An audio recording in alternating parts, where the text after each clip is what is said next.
We need to talk about this new episode of Yellowjackets because nobody's talking about it on YouTube, and if you guys have any good YouTubers who are currently talking about Yellowjackets, drop them below because I cannot stop talking about this show. If you're new here, hi, I'm Jupiter. I usually do lifestyle content. However, as a die-hard, been here since season 1 fan of Yellowjackets, I had to talk about this new episode because I don't know what's going on. Like, keep in mind, Lottie died last episode. Also, I forgot to mention, we're talking about season 3, episode 5. I know we're already halfway through the season, but oh my god. Every time I feel like I understand where the writers are going, I don't. I have my little Yellowjackets co-host, Beatrice. She is a Yellowjacket. Going to recap the episode. I also want to talk about what I think is going to happen next. With 5 more episodes, introduction to Hilary Swank yet. Like, I don't know, we're moving fast, but are we moving fast enough? Because didn't we get Van? We got Van first. No, we got Van last episode of the first season. Previously on the Yellowjackets. We open up with Misty telling the rest of the girls that Lottie is dead. They're all shocked, which I'm not really buying. Especially the fact that, Shauna, you're such a I won't say it's crazy. Is our girl Misty known for doing things? Yes, but I feel like these last couple of episodes are just making me hate her a little less, or forgive her a little bit more. And I still wonder if the survivors know that Misty is the reason that they were in that predicament, because why else would she still be so outcast despite them all going through this traumatic event? You know, I don't know. I've been thinking about it. So unfair for the rest of the girls to jump on Misty's back when they were all literally in New York at the time of Lottie's death. If anything, Citizen Detective Quickly, Misty, great. She should be on your butt. So I love that Van is calling out Ty because I have I've seen it online, so I know that a lot of other people are thinking it as well. But there is a theory that Van knows that Sleeping Ty set the cabin on fire. That's why she's so adamant at getting Ben convicted, because it would ease that tension. And the fact that, you know, Sleeping Ty doesn't know that she did it would make a lot of sense. And we know how our homegirls get down. Van is not letting anything happen to her chocolate queen. They're at the diner. She's asking her, where were you between this time? And of course she's like getting money, setting it up, which is totally believable. Let's not forget that they rode on a horse and carriage and she said that she had to get cash. I've been to New York. Yeah, you do want to use cash. However, knowing that Sleepwalking Ty can be activated while she's not asleep makes me very concerned, because she was so passionate last episode about the fact that somebody needed to die in order for Van to live. Older Ty has already gotten into her head that the wilderness is calling them back. I don't think there's Lisa stands on business. I just don't see her backing down, or Sleeping Ty backing down, because we also know that Sleeping Ty loves her some Van. I think the Shauna and Walter dynamic, unexpected, very unexpected. He's tailing her and they come out the car and they're having this conversation. I like the fact that he is pressing questions. At first I thought he was just doing this for his own interest, but he is putting pressure on Misty. I don't know, guys. If I was her, I would have fell already. He's definitely on Shauna's bumper, and I think about keeping the enemy closer. Walter is a smart man. He's going to figure this out. Anyways, back in the wilderness, we get a bit more of Ty and Van's relationship, or what 2014 Tumblr would call OTP. I know that a lot of people dislike the adult timeline. I do have to disagree. However, I do think that we should have gotten more, or I wish that we knew more, only for the reason that I wonder what led to them breaking up, even though, like, I wish we could see it instead, I guess. Not the fact that, because we kind of do know they kind of just wanted different things. You can even see it in their lifestyles and how they grew up. Ty going to law school, becoming a politician, and Van owning a movie store.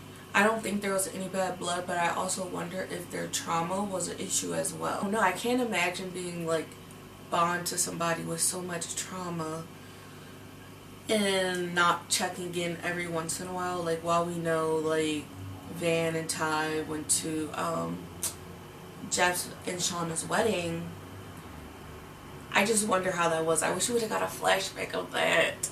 I didn't even tell you guys I dressed up for this occasion. Guys, I am wearing my little Jackie inspired necklace, my wilderness spring outfit, and then I have my Thaisa hair vibe going on.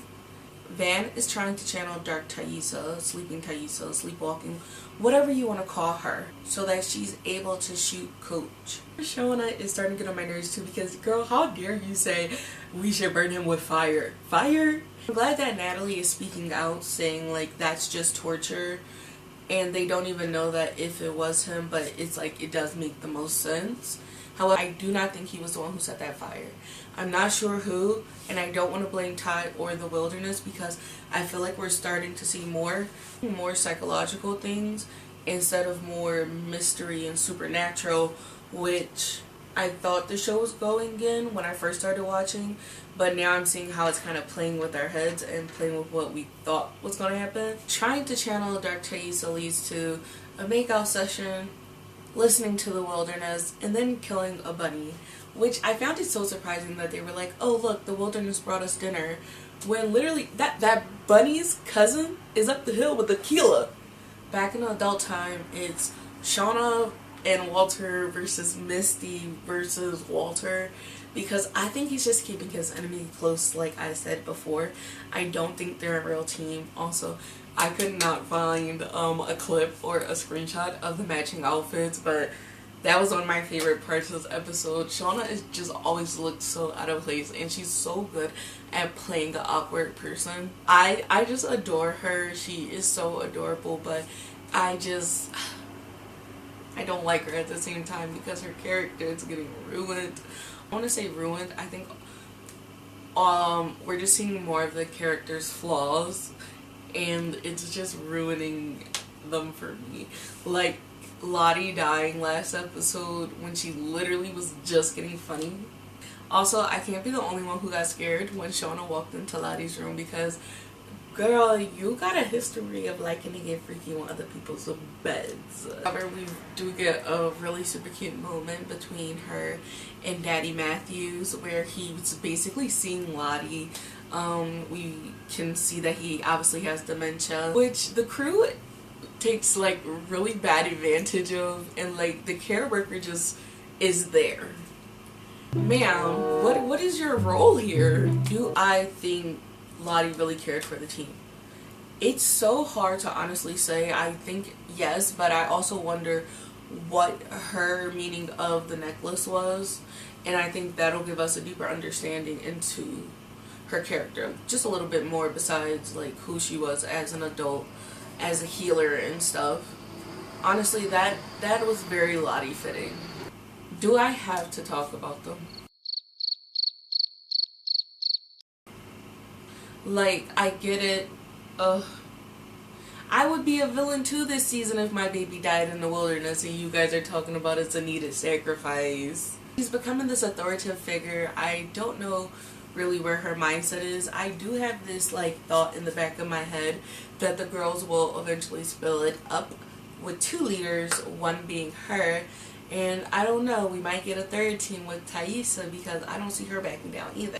My least favorite plot line this season is Lottie and Travis in the wilderness, because I just feel like Lottie is just taking advantage of them, and now it's creating a cycle, and now we have Aquila in the mix, and her seeing Coach as a bridge farther extends the idea that like him and Javi were the last pieces, or like their last pieces of humanity.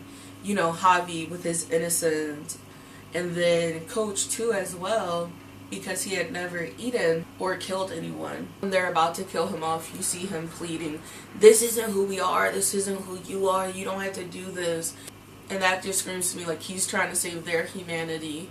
He is living proof that you guys could have survived without doing the unnecessary stuff. Back to the adults. Like I said before, our man Walter is putting pressure here on our girl Misty. However, she's not feeling it. She's not taking it. And when she said that thing about Caligula, I don't know why I would let somebody as despicable as you give Caligula a bath. I think that really did break our man. And I'm scared. I'm very scared of what he's capable of. While I'm very sure that was his first body in the second season, we don't know. It looked like a flip switched in his head. Also, shout out Elijah Wood. I've had a crush on him since Wilford. I should have not been watching that at 12 years old. I don't know if he's gonna blow her cover. That's where I think we are. That's what I think we'll see next. Like, I think he's gonna do something. I don't think he's gonna necessarily put her in harm's way, but it'll be like a warning. Because he thinks this is a game. I think he really does like her, but I don't know where her head is right now, especially with the grief of Natalie. I don't know. That is my recap and just me honestly just babbling about this episode. I need to know, what did you think of this episode, because I need to keep talking about it. Guys, we have 5 more episodes. Like this video, drop a thumbs up, leave a comment. Let me know if I should do some more or if I should, you know, start back from episode 1. I think that would be so cool. That is all for now. Thanks for joining me.